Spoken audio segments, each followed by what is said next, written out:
विद्यार्थी मित्रों, आज हम बीए तृतीय वर्ष षष्ठम सत्र के अंतर्गत आधुनिक हिंदी साहित्य का इतिहास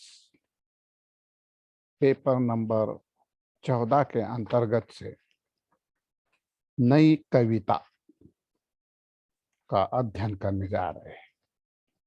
इससे पूर्व हम लोगों ने भारतीय हिंदू युगीन कविता, द्विवेदी युगीन कविता, छायावादी कविता, प्रगतिवादी कविता और प्रयोगवादी कविता को देखा। उनका प्रारूप, स्वरूप और प्रवृत्तियों पर हमने प्रकाश डाला। मित्रों, आज हम नई कविता की प्रमुख प्रवृत्तियों का परिचय देने से पूर्व नई कविता के प्रारूप, स्वरूप और हमें दिखाई देता है कि उससे संबंधित विचारों पर क्या है चर्चा करने वाले हैं। यह जो है किस प्रकार की काव्यधारा है, इसने जो है तो किस पैमाने पर हिंदी साहित्य जगत को अपना बहुमोल जो है तो साहित्य सृजन कर दिया हुआ है, इससे भी क्या है हम यहाँ पर देखने वाले हैं। तो मित्रों, मैं आप लोगों को बतला रहा था कि हमने इससे पूर्व लगभग काव्य की जितनी भी धाराएं हैं उनका जो है तो क्या है आप लोगों के सामने विवेचन वगैरह किया हुआ है। अब हम नई कविता को प्रारंभ करने जा रहे हैं। देख लीजिए, आप लोगों को यहाँ पर नवी कविता की पृष्ठभूमि सर्वप्रथम रखते हुए मैं उनकी प्रवृत्तियों का आगाज करने वाला हूँ। प्रयोगवाद के अनंतर तीसरे तार सप्तक के प्रकाशन के बाद आधुनिक हिंदी साहित्य में कविता का एक नया रूप उभरा, जिसे साठोत्तर हिंदी कविता या नवी कविता की संज्ञा से अभिहित किया गया। इससे पूर्व इसे अकविता, न कविता, अस्वीकृत कविता, विद्रोही कविता, प्रसिद्ध कविता, शमशानी कविता, भूखी पीढ़ी की कविता आदि अनेक पड़ावों से गुजरना पड़ा। किंतु आज नवी कविता स्पष्टता आदि के कुहासे को पार कर सर्वसम्मत रूप से नई कविता के नाम से पुकारी जाने लगी। इसमें आधुनिक जीवन बोध, वर्तमान की असंगतियां और उलझने, एक प्रौढ़ मानवतावादी शोर, जीवन के अजनबीपन, अकेलापन, टूटन, झटकते हुए परिसंबंध, नवजीवन सौंदर्य, नवीन शिल्प और सपाट बयान शैली आदि की प्रवृत्तियां उभर कर हम लोगों के सम्मुख आई हुई है। एक नए रागात्मक संबंध का एक नया मूड है। मानव जाति और सृष्टि मात्र के संबंध के परिपार्श्व में मानव और मानव जाति का नया संबंध नवी कविता का मूल विशिष्टता क्या है देखने को मिलती है। तो देख लीजिए विद्यार्थी मित्रों, यहाँ के जो है तो नई कविता के पृष्ठभूमि को मैं आप लोगों के सम्मुख रख रहा था। उसके स्वरूप पर भी जो है तो मैंने कहा कि आपको कुछ चंद बातें बताते हुए मैं उसकी प्रवृत्तियों को क्या है बयान करने वाला हूँ। तो मित्रों, हमने देखा कि छायावाद उत्तर काल में जैसे कि प्रगतिवाद के समांतर हिंदी कविता में जो व्यक्तिवाद की परिणति, जिसमें अहमवाद, स्वार्थ प्रेरित, सामाजिक उच्छृंखल और असंतुलित मनोवृत्ति के रूप में जो हुई थी, कविता की इस प्रवृत्ति को अनेक नामों से क्या है संबोधित किया गया था। मैंने आपको अभी अभी जिक्र किया कि लोगों ने इसे किस किस नाम से पुकारा हुआ है, जैसे कि अकविता है, न कविता है, स्वीकृत कविता है, विद्रोही विद्रोही कविता है ना, प्रसिद्ध कविता है, शमशानी कविता है, तो भूख पीड़ी की कविता है ना। इतना ही नहीं तो अनेक विद्वानों ने इस नाम से पुकारने के पश्चात और अधिक नाम को देने का क्या है, इससे भी हटके प्रयास किया हुआ है, उसको भी मैं यहाँ पर आप लोगों के सम्मुख रख रहा हूँ। देख लीजिए, ये नाम तो हमने देखे ही देखे, लेकिन कविता की इस प्रवृत्ति को अनेक नामों से संबोधित तो किया ही गया, साथ ही साथ कुछ लोगों ने इसे प्रयोगवादी कहा, प्रतीकवादी कहा, रूपवादी कहा। तो कहीं पर क्या है, नई कविता के विषय में यह भी कहा गया है कि यह कविता ज्ञान से अज्ञान, प्राचीनता से नवीनता की ओर बढ़ती है। इतना ही नहीं, अपितु यह कविता परंपरा से स्थापित सत्य से आगे बढ़ती है। वास्तव में नई कविता लक्ष्य परंपराओं का खंडन करना ही नहीं, अपितु साहित्य में निर्जीव तत्व के स्थान पर सजीव तत्व का अन्वेषण करती है। तो इस संदर्भ में डॉक्टर देवराज ने एक स्थान पर कहा है, उनका जो विचार है वो मुझे बड़ा अच्छा लगा। वो विचार मैं आप लोगों के सम्मुख रखते हुए इस नई कविता की प्रवृत्तियों को क्या है हम देखेंगे। देख लीजिए क्या कहते हैं देवराज जी। डॉक्टर देवराज ने एक स्थान पर कहा कि पुरानी कविता रूढ़िग्रस्त एवं अरोचक हो उठी है। पुरानी कविता क्या हो गई है? रूढ़िग्रस्त एवं रोचक हो गई है। दूसरे, काव्य भाषा को जन भाषा के निकट लाना है। काव्य भाषा को क्या है, अब काव्य एक विशिष्ट बुद्धिजीवी पढ़े लिखे वर्ग के हद तक ही रह गया था। वो छंदबद्ध था, उसको आचार्य और कवित्व लोग ही जो है, तो जैसे रीति काल में हम देखते हैं कि रीतिबद्ध, रीति सिद्ध, रीति मुक्त तीन धाराएं चलती है ना। तो रीतिबद्ध पद्धति से वो क्या है चढ़ रही थी, तो उसे दूसरे उन्होंने कहा कि काव्य भाषा को जन भाषा के निकट लाना है। आजकल हम देखते हैं कि साहित्य क्या है, समाज का दर्पण होता है, और समाज में जो प्रचलित भाषा है ना, उनका इसमें क्या है समावेश होना अत्यंत आवश्यक है। और इसीलिए शायद देवराज जी कह रहे कि पुरानी कविता अब रूढ़िग्रस्त एवं रोचक हो उठी है। दूसरे, काव्य भाषा को जन भाषा के निकट लाना है, अथवा काव्य निबद्ध अनुभूति की जन जीवन के संपर्क में लाना है। तो क्या करना है, निबद्ध अनुभूति के जन जीवन के संपर्क में भी उसे लाना है। और उसके साथ ही साथ देख लीजिए क्या कह रहे हो, बदलते हुए जीवन की नई संभावनाओं के लिए अथवा नए मूल्यों की प्रतिष्ठा के लिए नए प्रयोग करने हैं। और नए नए जो है तो ये प्रयोग क्या है, करते ही रहने हैं। इसलिए नई शैली जीवन या अनुभव जगत के नए पहलुओं को नई दृष्टि से देखना, और उन्हें नए चित्र और प्रतीकों और अलंकारों द्वारा अभिव्यक्ति देना है। देख लीजिए, मुझे लगता है डॉक्टर देवराज ने बखूबी नई कविता के ऊपर के जो है तो प्रकाश डाला हुआ है। बदलते हुए समाज के सत्य और मूल्यों को उद्घाटित नवीन अभिव्यंजना की क्या है आवश्यकता होती है। और इस प्रकार का कार्य मानो हमें यहाँ पर जो है तो देवराज जी ने क्या संकेत के रूप में हमारे सम्मुख रखा हुआ देखने के लिए मिलता है।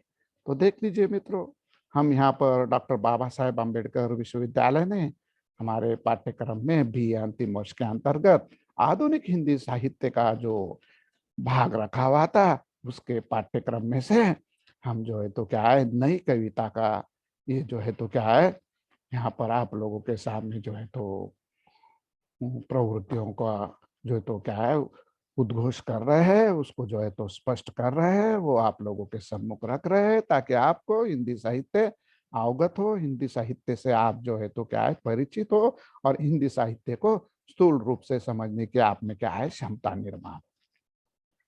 यदि हिंदी साहित्य को समझना है तो इन काव्य धाराओं को, इन विधाओं को, है ना, इनकी जो है तो गद्य और पद्य साहित्य को, और उसके जो है तो चुनिंदा महत्वपूर्ण जो रचनाकार है उनके स्थूल परिचय से हमें जो है तो क्या है अवगत होना अत्यंत आवश्यक है, वरना हम जो है तो साहित्य के विद्यार्थी कैसे कहलाएंगे। देख लीजिए, मैंने यहाँ पर आपको कहा कि नई कविता की जो प्रमुख प्रवृत्तियां हैं उसमें से नंबर 1 प्रवृत्ति मैं आप लोगों के सम्मुख रखने जा रहा हूं। नंबर 1 की प्रवृत्ति है मानव ही केंद्र बिंदु। अब हम कविता का, साहित्य का इतिहास देखते हैं तो पहले मानव को केंद्र में रखकर नहीं लिखा जाता था। प्रारंभिक साहित्य में तो आइयारी, काल्पनिक, तिलिस्मिक इस प्रकार का साहित्य था। बाद में उसमें राजा महाराजाओं का चित्रण आया, चाहे वो आप आरिफ लैला की कहानियां ले लीजिए, पंचतंत्र की कहानियां ले लीजिए, या अकबर बिरबल की कहानियां ले लीजिए। पहले कहानी में एक था राजा, एक थी रानी, यही मामला हमें देखने मिलता था।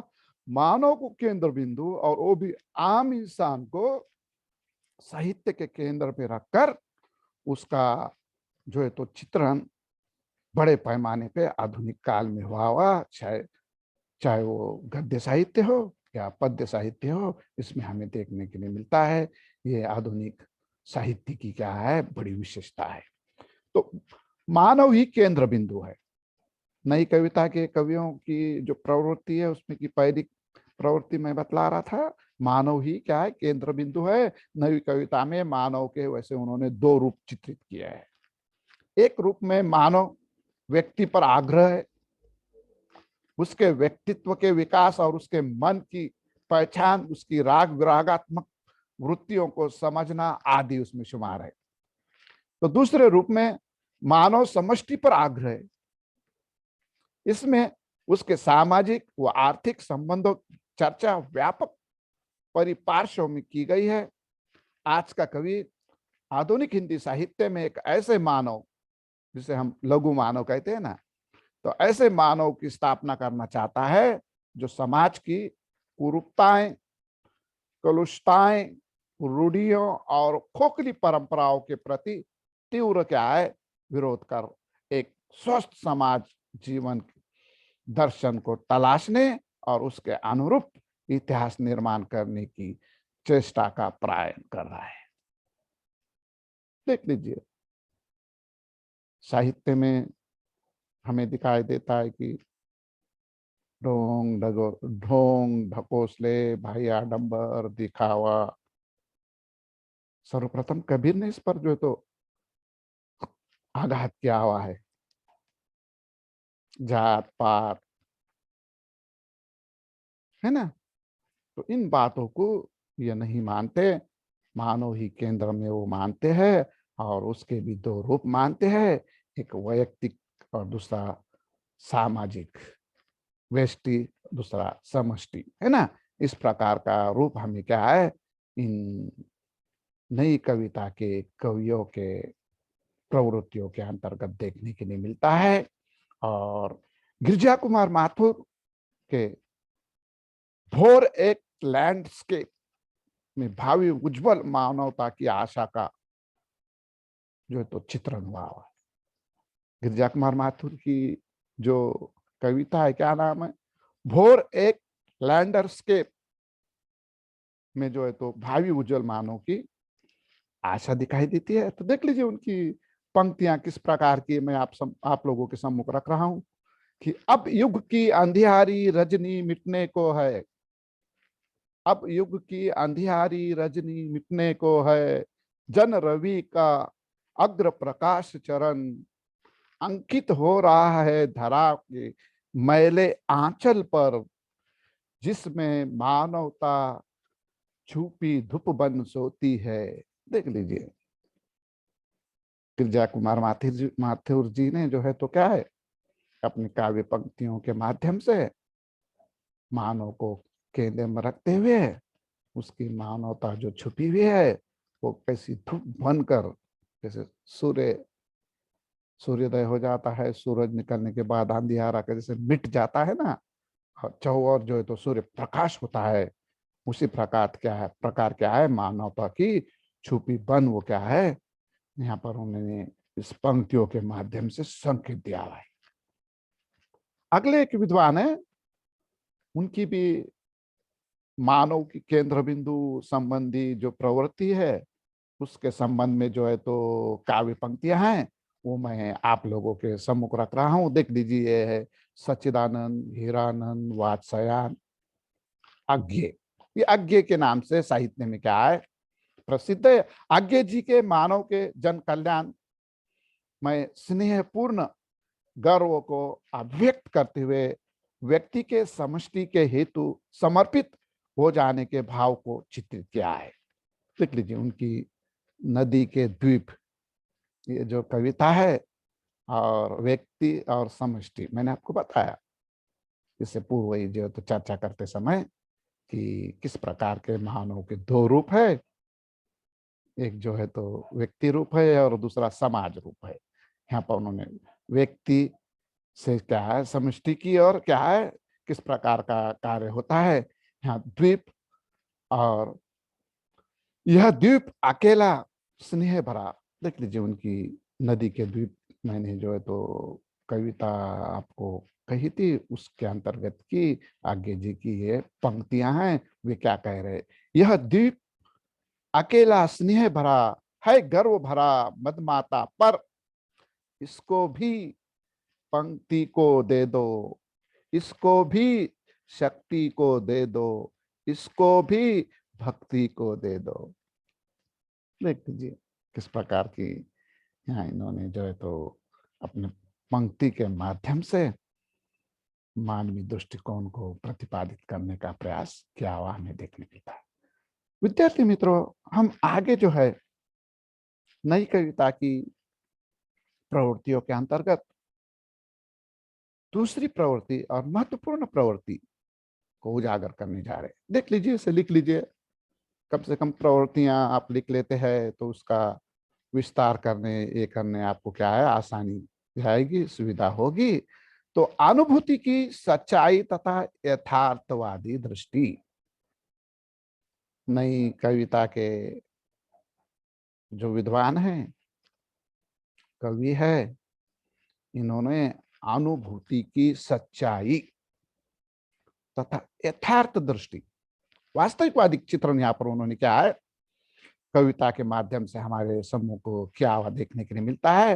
तो देख लीजिए, उक्त दोनों वस्तुएं इस कविता के मुख्य तत्व रहे। अनुभूति की सच्चाई का संबंध चाहे एक क्षण से हो या समूचे काल से, किसी सामान्य व्यक्ति का हो या किसी विशेष पुरुष की, आशा की हो या निराशा की, वो सब कविता के लिए मूल्यवाद है। आज का अभिनव बुद्धिवाद आधुनिक कवि की जो है तो यथार्थ दृष्टि से सन्निहित है। यही उसके मानव की चेतना की पहचान है। मनुष्य का दर्द मूलतः एक है और आज का कवि बड़ी ईमानदारी के साथ उसे संवेदनापूर्ण ढंग से व्यक्त करता है। और आगे के शब्दों में हम कहेंगे तो देख लीजिए किस प्रकार उन्होंने अनुभूति की सच्चाई तथा यथार्थ दृष्टि को वास्तविक रूप में चित्रित करने का अपने काव्य के माध्यम से जो है तो प्रयास किया हुआ है। उनके शब्दों में नीचे, चेहरे थे असंख्य, चेहरे थे असंख्य, आंखें थी, दर्द सभी में था, जीवन का दर्द सभी ने जाना था। जी, किस प्रकार इन्होंने जो है तो स्वानुभूति से इसे जो है तो सच्चाई को चेहरे से, आंखों से दर्द को भापा है और उसका यथार्थ चित्रण करने का प्रयास किया हुआ है। विद्यार्थी मित्रों, इसके पश्चात मैं आप लोगों के सम्मुख नई कविता के अंतर्गत से आधुनिक हिंदी साहित्य के नई कविता में से तीसरी जो प्रवृत्ति है जिसे मैं आप लोगों के सम्मुख रख रहा हूं, उसे देख लीजिए। क्षणवाद का चित्रण। यह कविता जीवन के एक क्षण को सत्य मानती है और सत्य को पूरी शक्ति के साथ भोगने का आग्रह करती है। क्षण बोध शाश्वत जीवन बोध का विरोधी नहीं, बल्कि उसे प्राप्त करने की यथार्थ क्या है प्रक्रिया है। क्षणवाद का भी इन्होंने क्या है अपने साहित्य में सृजन किया हुआ है। क्षण में दिखाई पड़ने वाले किसी जीवन सौंदर्यमय भाव में अनुभूत होने वाली जीवन व्यथा, जीवन का उल्लास, क्षण में दिख पड़ने वाली मन स्थिति या भारी व्यापार कोई छोटा सत्य नहीं होता। उसका जीवन और साहित्य में एक अपना मूल्य होता है और वो क्षण की मार्मिक सत्यानुभूति जीवन को एक नवीन सार्थकता प्रदान करती है। और धर्मवीर भारती के अंधा युग की निम्नस्त पंक्तियां इसको क्या है दर्शाते हुए हमें देखने के लिए मिलती है। देख लीजिए किस प्रकार धर्मवीर भारती जी ने क्षणवाद का चित्रण अपने अंधा युग में किया हुआ है। उसके अंतर्गत की कुछ जो है तो क्या है पंक्तियों को उन्होंने यहाँ पर आपके सम्मुख प्रकट किया है। जब कोई भी मनुष्य, धर्मवीर भारती कह रहे हैं, देख लीजिए, जब कोई भी मनुष्य अनासक्त होकर चुनौती देता है इतिहास को, उस दिन नक्षत्रों की दिशा बदल जाती है। नियति नहीं पूर्व निर्धारित उसको हर्षण मानव निर्णय बनाता मिटाता है। उसको हर्षण मानव निर्णय बनाता और मिटाता है। तो इस प्रकार इन कवियों ने क्षणवाद का नई कविता के माध्यम से चित्रण किया हुआ हमें देखने के लिए मिलता है। उसका एक उदाहरण हमने धर्मवीर भारती जी की पंक्तियों को आपके सम्मुख रखा। फिर से एक बार देख लीजिए, आपके समझ में नहीं आई तो पंक्तियां, जब कोई भी मनुष्य अनासक्त होकर चुनौती देता है इतिहास को, उस दिन नक्षत्रों की दिशा बदल जाती है। नियति नहीं पूर्व निर्धारित उसको हर्षण मानव निर्णय बनाता मिटाता है। तो मित्रों, इस प्रकार आज हमने आप लोगों के सम्मुख जो है तो नई कविता की प्रमुख प्रवृत्तियों में से पहली प्रवृत्ति मानव ही केंद्र बिंदु है, दूसरी प्रवृत्ति अनुभूति की सच्चाई तथा यथार्थवादी दृष्टि, तो तीसरी प्रवृत्ति क्षणवाद का चित्रण आप लोगों के सम्मुख अब तक रखा। अब हम उसके आगे की एक प्रवृत्ति को यहाँ पर देखेंगे और उसके पश्चात हम जो है तो क्या है यहाँ विराम लेने का कार्य करेंगे। समय सीमा अन्य बातों का ध्यान रखते हुए हमें जो तो इस दिशा में भी जो है तो क्या है सोचना पड़ता है। तो देख लीजिए कि नई कविता के अंतर्गत की जो महत्वपूर्ण प्रवृत्ति है वो है लोक संपर्क। चौथी प्रवृत्ति कौन सी है? लोक संपर्क। द्वितीय महायुद्ध के बाद उत्पन्न भीषण परिस्थितियों के बीच आज का कवि उस व्यक्ति को चित्रित करता है जिसमें समाज की सारी प्रगतिशील शक्तियां केंद्रीभूत हो गई हो। वो सामाजिक यथार्थ के प्रति जागरूक रहना चाहता है, उसकी दृष्टि भविष्य पर भी लगी है और वो संघर्षजन्य कठिनाइयों के बीच भी लोक संपृक्ति बनाए रखता है। और गिरजा माथुर की उस संबंध में जो है तो कुछ पंक्तियां हैं, वो भी मैं आप लोगों को यहाँ पर क्या है इस संबंध में बतलाता हूं कि लोक संपर्क साहित्यकारों के लिए भी, राजनायकों के लिए भी, समाज सुधारकों के लिए भी और बुद्धिजीवियों के लिए भी और शून्य पाठकों के लिए भी कितना महत्वपूर्ण कार्य है। और इससे जो है तो साहित्य सचमुच समाज का दर्पण क्या है व्यतीत होता है। आज दुनिया के करोड़ों आदमी, देख लीजिए गिरजा कुमार माथुर जी की जो है तो काव्य पंक्तियां हैं, उनके शब्दों में लोक संपर्क के संबंध में मैं यहाँ पर व्यक्त कर रहा हूँ। आज दुनिया के करोड़ों आदमी सह रहे हैं धूप सर्दी और नमी। क्या कह रहे हो देख लीजिए, आज दुनिया के करोड़ों आदमी सह रहे हैं धूप सर्दी और नमी, जिंदगी का एक भी साधन नहीं, उग्र तपती धूप है सावन नहीं।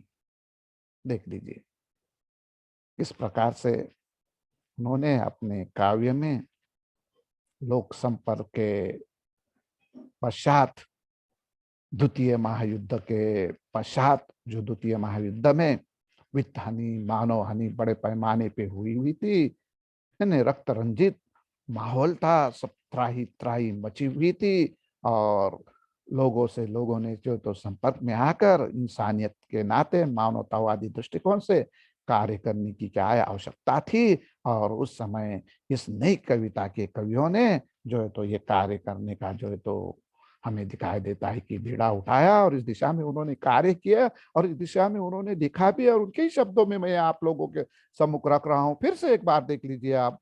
आज दुनिया के करोड़ों आदमी सह रहे हैं धूप, सर्दी और नमी। जिंदगी का एक भी साधन नहीं, उग्र तपती धूप है, सावन नहीं। हमने देखा होगा कि मित्रों, अगर आपने वो फिल्म देखी होगी हकीकत, हकीकत चाइना और इंडिया का जो युद्ध हुआ था, और भारतीय सैनिक बड़े कम पैमाने के असला, दारू बारूद के साथ, कुछ कुछ के तो जूते वगैरह भी बड़े फटे हुए थे। और वो युद्ध का जो चित्रण वो हकीकत फिल्म में बताया,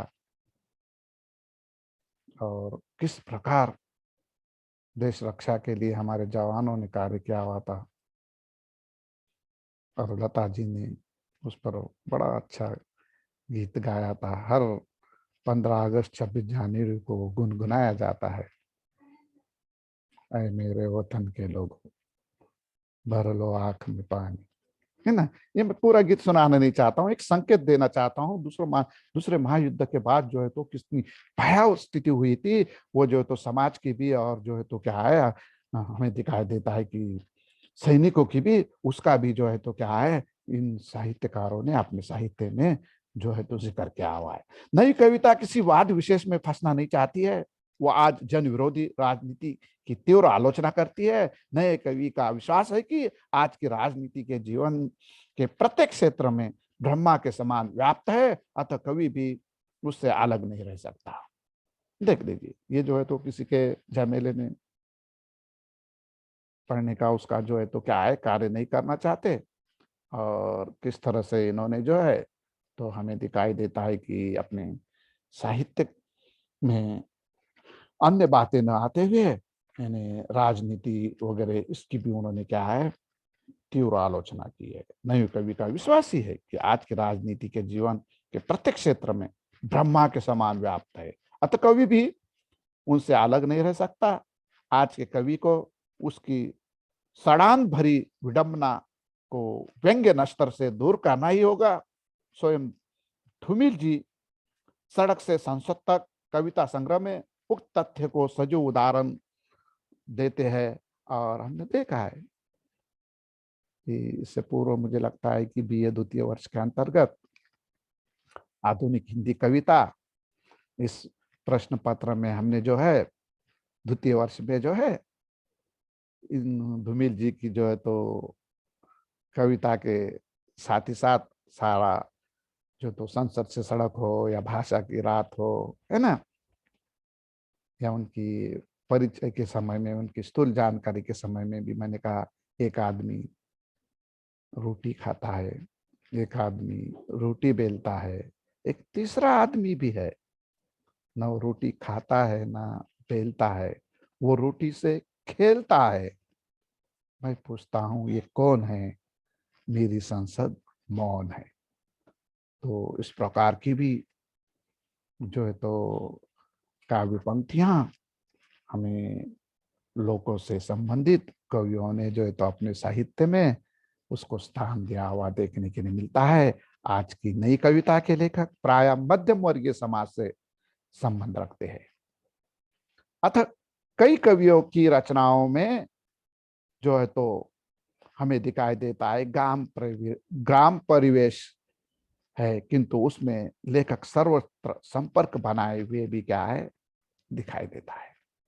तो विद्यार्थी मित्रों, आज के इस तासिका के अंतर्गत मैंने आप लोगों के सम्मुख जो है तो बीए अंतिम वर्ष में से आधुनिक हिंदी साहित्य का इतिहास षष्ठम सत्र के अंतर्गत के पेपर नंबर 14 से, जो हमारी पाठ्य पुस्तक के अंतर्गत साहित्य का हिस्सा रखा हुआ है, उसमें से काव्य साहित्य को प्रारंभ किया था। और काव्य साहित्य में से नई कविता के जो है तो क्या है, ऊपर हम चर्चा कर रहे थे। और नई कविता से संबंधित माने प्रारूप, स्वरूप और उसके ऊपर विद्वान का मत तथा उनकी प्रवृत्तियों को आप लोगों के सम्मुख रखने का प्रयास किया। लगभग उसमें से 3-4 प्रवृत्तियां हमारी यहाँ क्या है समाप्त हो गई है। बाकी की शेष जो है तो आने वाले घंटे में हम लेंगे। तब तक के लिए धन्यवाद।